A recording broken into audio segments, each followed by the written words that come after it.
Pendant ces 20 ans, j'ai appris à m'exprimer et à vraiment avoir cette empathie envers les gens parce que le métier que je fais, c'est pas seulement un métier qui, on dit, va rapporter des sous. C'est quelque chose d'humain, en fait. Il y a le contact humain parce qu'il ne faut pas oublier que les gens qui viennent nous voir, c'est des gens qui sont passés par...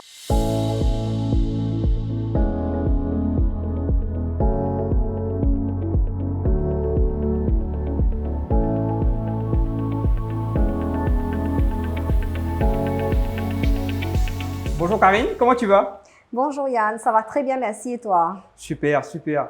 Écoute Karine, je suis honoré aujourd'hui de pouvoir t'interviewer. On s'est rencontrés sur les réseaux, sur Instagram plus précisément. Tu fais un métier qui, on va dire, assez sombre et que tu as su mettre en lumière. Et après le décès de mon papa, et en effet, j'ai fait appel à tes services. Et aujourd'hui, j'ai envie qu'on découvre un petit peu ton métier, toi, en tant que femme entrepreneur, et aussi dans l'environnement où tu vis. Donc Karine, qui es-tu? Que fais-tu? Alors, je suis Karine, femme entrepreneur, directrice de Hervé de Lettres, compagnie de tombalistes et graveurs, qui, il est vrai, c'est un métier qui est assez sombre, mais je me suis fait un devoir, en fait, de faire connaître ce métier et de mettre en lumière, justement, tous les aspects qu'est le métier de tombaliste, tailleur de pierre, graveur. Tombaliste, c'est vrai que quand on tape tombaliste sur Internet, c'est pas un mot qui existe, c'est un mot qui existe plutôt particulièrement à l'île Maurice. D'où est venu ce nom? Alors, je n'en ai aucune idée. C'est vrai, en fait, qu'il n'y a qu'à Maurice, en fait, que ce mot existe. Je ne sais pas qui a nommé ce métier tombaliste par rapport aux tombes, mais en fait, le vrai nom, je pense que c'est plutôt tailleur de pierre. Mais en fait, je ne sais pas parce que moi, je l'utilise depuis que je suis toute petite, vu que mon papa, il évoluait dans ce domaine, en fait, depuis plus de 50 ans. Donc, quand moi, je suis née, à ce moment-là, il y avait pas de bureau, on n'avait pas de showroom, pas d'atelier, etc. En vrai, c'était plutôt comme si sous un arbre, il taillait ses pierres, tout ça. Et quand les clients venaient chercher, ils disaient tombaliste. Monsieur Delettre, le tombaliste, etc. Donc, moi, c'est le mot comme si que je connais. Et d'ailleurs, tous ceux qui sont tombalistes à Maurice, ils utilisent ce mot tombaliste. Pas vraiment tailleur de pierre, mais plutôt tombaliste. D'ailleurs, on peut dire que tu es tombée un peu dedans quand tu étais petite, alors, c'est ça? Exactement, exactement. Alors, du coup, juste pour resituer un petit peu à ceux qui nous écoutent et qui nous regardent, voilà, il y a un bruit de fond parce qu'on est vraiment dans vos locaux aujourd'hui qui se trouvent à côté d'une route très passante et qui se trouve aussi pas loin d'un cimetière qui est aussi pas loin de là où est enterré mon papa. Donc voilà, pour resituer. Alors Karine, depuis combien de temps tu fais ce métier? Alors, je suis dans ce domaine depuis 20 ans. Et dès que j'ai quitté le collège, en fait, je me suis lancée dans l'entreprise familiale. Parce que, en fait, depuis que je suis petite, justement, je vais au cimetière accompagner mon papa à ses rendez-vous. À la maison même, il y avait vraiment tous ces documents, tous ces designs de tombes, etc. Les clients venaient à la maison puisqu'il n'y avait pas de bureau.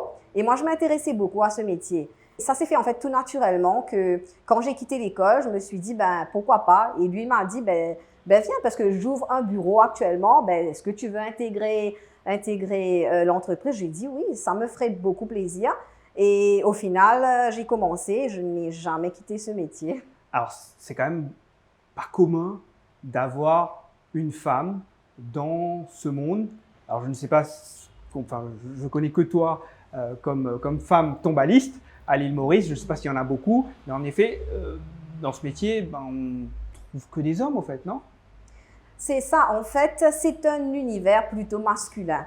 On trouve rarement de femmes. Je pense qu'il en existe, mais je ne sais pas. Il n'y a pas de jeunes, pas de jeunes, mais plutôt comme si des femmes un petit peu plus âgées que moi. Mais en fait, je pense qu'à Maurice, il y en a deux. Il y en a deux, d'après ce que je sais moi. Mais sinon, en fait, c'est un univers masculin. Et des fois, peut-être les femmes sont mal vues comme si dans ce domaine. Il faut vraiment s'adapter. C'est pas commode comme si justement, par exemple, pour moi, de diriger une équipe de 10 hommes qui sont les ouvriers, qui sont les employés. Donc, j'ai dû m'adapter aussi, j'ai dû réapprendre puisque en fait, ces personnes qui travaillent pour nous maintenant, ben, il y en a qui m'ont vu toute petite, il y en a qui m'ont vu bébé. Donc, j'ai dû apprendre comme si à me faire respecter premièrement. Après 20 ans dans le métier, maintenant, ça va. Et du coup, ça a été difficile au départ. Ça l'est toujours peut-être. Est-ce que, voilà, diriger des hommes dans un monde d'hommes, ça implique quoi? Alors, disons que au niveau de l'entreprise, justement, ça va mieux. Au début, ça a été un petit peu compliqué, justement pour me faire respecter, parce que tout ce temps, en fait, c'était surtout depuis 2016, quand j'ai repris les rênes de l'entreprise. Là, ça a été un petit peu compliqué, puisque tout ce temps, c'était mon papa qui était le chef d'entreprise, c'était lui le patron. Mais à ce moment-là, depuis 2016, c'est mon mari, Michael, et moi qui sommes à la tête de l'entreprise. Et là, disons que c'est ça pour me faire respecter. Ça n'a pas été vraiment évident, comme il me connaissait déjà depuis longtemps et j'étais toute petite à l'époque. Mais sinon, au fur et à mesure, j'ai su comme si imposer mon autorité, mais j'ai su leur montrer le respect qu'il faut. Et donc, ça a été réciproque au fur et à mesure. Mais ça a pris un petit peu de temps. Mais j'ai dû réapprendre tout en fait, réapprendre tout, comment gérer un business, comment gérer une entreprise, comment diriger les ouvriers, apprendre à leur dire que non, ça c'est pas bien là, il faut refaire ça. Donc j'ai dû réapprendre. J'ai pas fait d'études de business ni d'école d'entrepreneur. J'ai dû apprendre sur le terrain, sur le tas, mais voilà, maintenant, ça va beaucoup mieux à ce niveau-là. Ok. Autodidacte dans le monde de l'entrepreneuriat, mais avoir quand même une base avec ton papa. Est-ce que tu veux nous parler de ton papa qui t'a transmis effectivement ce business, ce beau bébé que tu fais fleurir aujourd'hui? Alors, en fait, lui, dans sa tête, c'était quelqu'un qui était visionnaire, qui voyait déjà ce qu'il voulait qu'on achieve, en fait, dans notre vie. Et à ce moment-là, il nous avait proposé à mon frère et moi de travailler pour lui. Mon frère, lui, il était déjà dans le domaine de l'hôtellerie, donc il n'a pas voulu et mon papa a tout à fait compris. Mais moi, comme j'étais intéressée, quand il faisait le tour des cimetières pour aller voir ses clients, etc., il me montrait comment faire, il m'emmenait avec lui. Et déjà, à l'époque, j'étais adolescente et il me présentait comme la relève. Il disait à ses clients, c'est ma fille, c'est elle qui reprendra, etc. Et moi, je n'étais pas vraiment, à l'époque, sûre. Mais au fur et à mesure, cette envie est devenue de plus en plus forte, comme si de reprendre les rênes de l'entreprise. Et effectivement, je me suis habituée à... Tout le monde me demande d'ailleurs, mais tu n'as pas peur quand tu manges dans les cimetières, etc. Mais franchement, non, parce que comme je dis, j'évolue dans ce domaine depuis très longtemps. Et au final, mon papa, il m'a appris comment gérer le bureau, justement. Quand il faisait les salaires des ouvriers, il me disait, viens t'asseoir près de moi. À ce moment-là, il m'expliquait, il me montrait. Quand il a monté l'entreprise aussi, l'entreprise a été incorporée, il m'a formé là-dessus aussi. Il n'a jamais dit que lui, il va faire ses démarches tout seul, etc. Donc, il m'a toujours comme si inclus dans ses affaires. Et là, il m'a formé comme ça, il m'a formé au niveau sur le terrain. Il m'a toujours dit de me mettre à la place du client. Ça, c'est le premier conseil qu'il m'a donné. Je suis déjà partie avec lui au cimetière pour livrer un travail. Et quand il a vu les ouvriers qui travaillaient, il disait non, ça c'est pas bien, redémonter ça, retravailler ça pour que ce soit impeccable. Et les ouvriers qui s'y mettent à ce moment-là, mais c'est ce qu'il m'a appris en fait, la perfection, de rendre un finish impeccable au client. Du coup, ça lui tenait à cœur, le service client, et c'est ce que un peu tu as repris aujourd'hui. Exactement, oui. Alors, du coup, moi j'ai été vraiment étonné de voir comment tu as su rendre un métier un peu lugubre, glamour. Tu vois, et c'est pour ça que moi j'avais voulu aujourd'hui comprendre un petit peu, te connaître. Qu'est-ce qui a fait que tu as décidé de dire tiens, c'est quand même pas évident de parler de la mort, de parler de venir s'occuper d'une tombe, mais tu as essayé de communiquer dessus différemment et de le rendre glamour. Dis-nous tout. Alors en fait, le déclic a été au décès de mon papa en 2017. À ce moment-là, je me suis dit, là, c'est nous qui reprenons. Est-ce que les gens vont nous connaître? Parce qu'ils connaissent Hervé Delettre. Maintenant, est-ce qu'ils vont connaître Karine Delettre, Corinne Bocuse, etc. Et à ce moment-là, ce que j'ai fait premièrement une annonce à la radio pour montrer qu'on continuait à travailler. Et là, je me suis dit, pourquoi pas communiquer à travers les réseaux? Donc, j'ai commencé à prendre des photos quand les ouvriers travaillaient. Et j'ai commencé à faire des petits jeux concours, comme si pour nous faire connaître. Et on remettait des prix aux gens qui participaient. Et parce que comme on fait aussi des roches carrées, tout ça, etc., ben je me dis, pourquoi ne pas organiser un petit jeu et on offre comme prix une petite roche carrée, tout ça. Et effectivement, ça a fonctionné. On a eu beaucoup de followers sur nos pages et on a commencé à avoir des clients qui sont beaucoup plus jeunes que la moyenne qu'on a d'habitude. Et j'ai vu que ça fonctionnait super bien. À ce moment-là, je me suis lancée sur Instagram aussi. Et là aussi, ça a commencé à fonctionner. Il y a des gens qui me contactaient à travers les messages pour me demander tel prix, qu'est-ce qu'on fait, etc. Et j'ai vu que vraiment, la communication, ça permet d'innover et ça permet de faire continuer en fait le travail. Donc, je me suis dit, ouais, meilleure façon de faire, c'est la publicité, la communication à travers les réseaux à ce moment-là. Donc, tu t'es diversifié, tu as innové. Voilà, ouais. Okay. Et moi, je pense que l'innovation est obligatoire, en fait. Dans toutes les entreprises, si on n'innove pas, il y a la concurrence qui va nous manger à ce moment-là. Et donc, j'ai compris ça. Et c'est vrai que j'ai vu que quand j'ai commencé à innover, justement, à apporter des idées, à être créative à ce niveau-là pour nous faire connaître, j'ai vu qu'il y avait un petit peu il y a des gens qui copiaient un petit peu, mais sans vraiment, parce que vu que les autres n'ont pas vraiment cette relève-là. Il y a des jeunes qui ne veulent pas faire ce travail-là. Donc, il y a quelques anciens tombalistes qui ont essayé de copier. Surfer sur la vague, on va dire. Voilà, surfer sur la vague. Mais jusqu'à même qu'il y a des personnes qui ont pris nos photos au bureau là pour… Okay. Mais bon, la concurrence un peu malsaine. Voilà. Mais en fait, c'est le revers de la médaille, mais c'est aussi, il faut faire avec. Moi, je pense qu'au final, donc pour être copié, ben, il faut faire quelque chose de bien. Ben, je pense qu'on est sur la bonne voie. C'est ce qu'on dit souvent, hein, quand on est copié, ça veut dire que voilà, ouais. on dérange au fait. Ouais. Ok.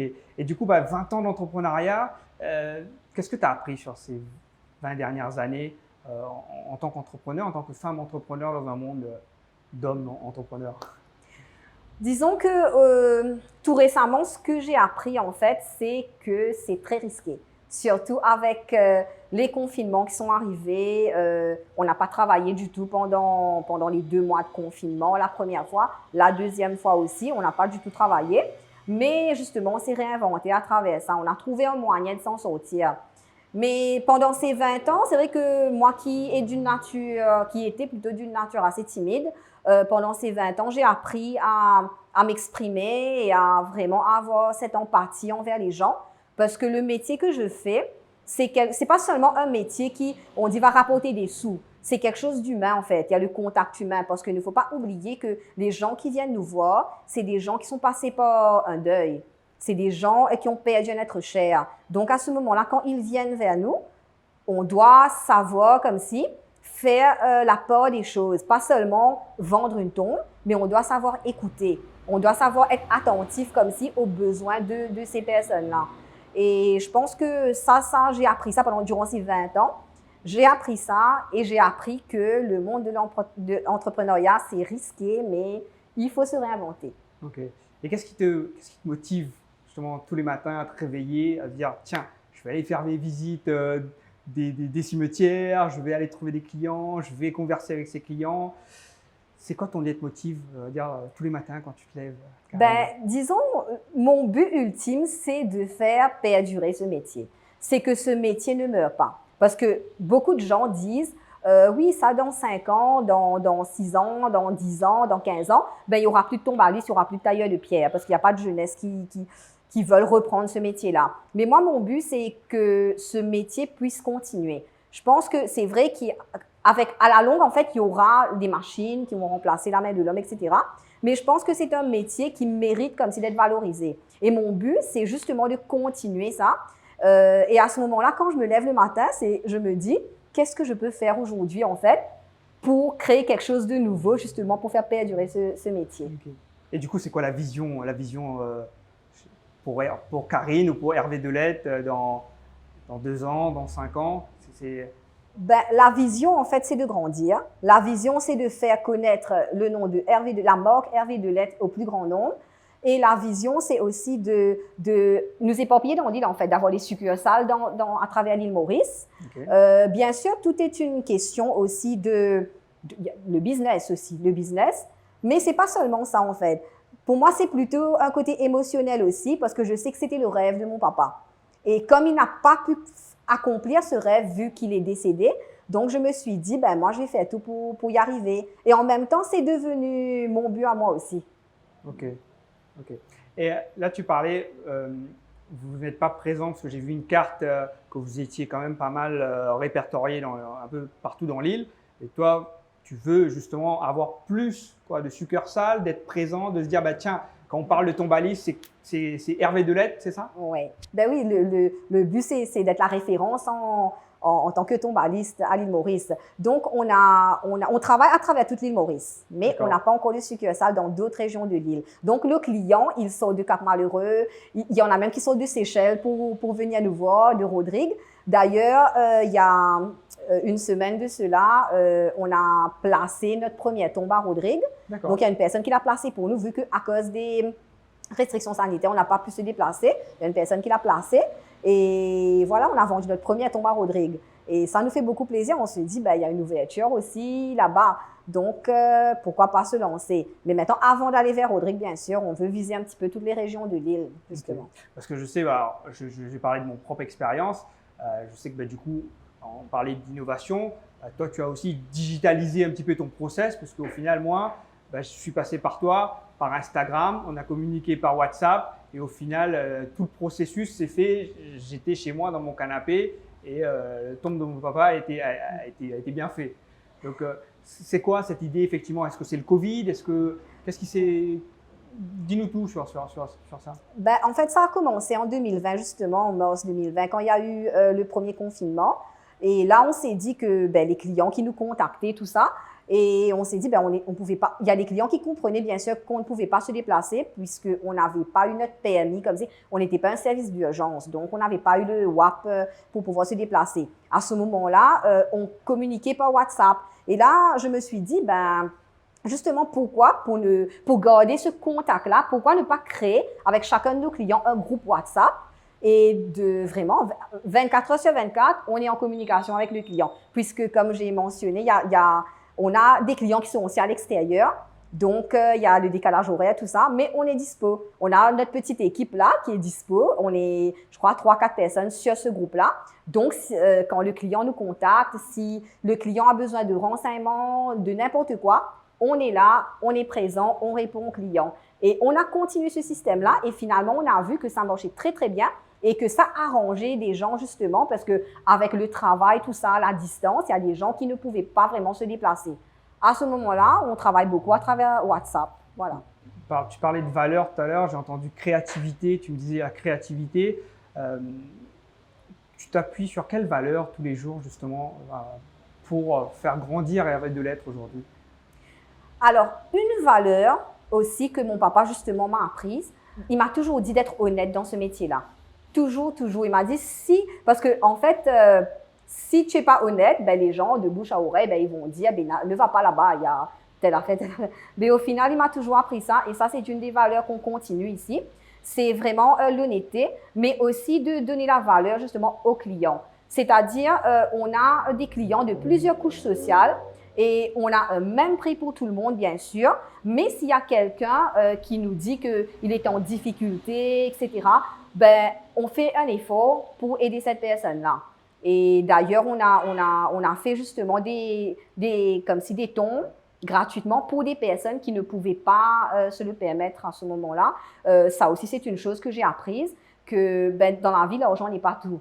Il faut savoir aussi, c'est ça, ce métier m'a appris en fait à être plus humaine. Au final, ça a rapport avec la mort, le métier, mais ça m'a appris à vraiment améliorer ma relation avec les êtres vivants.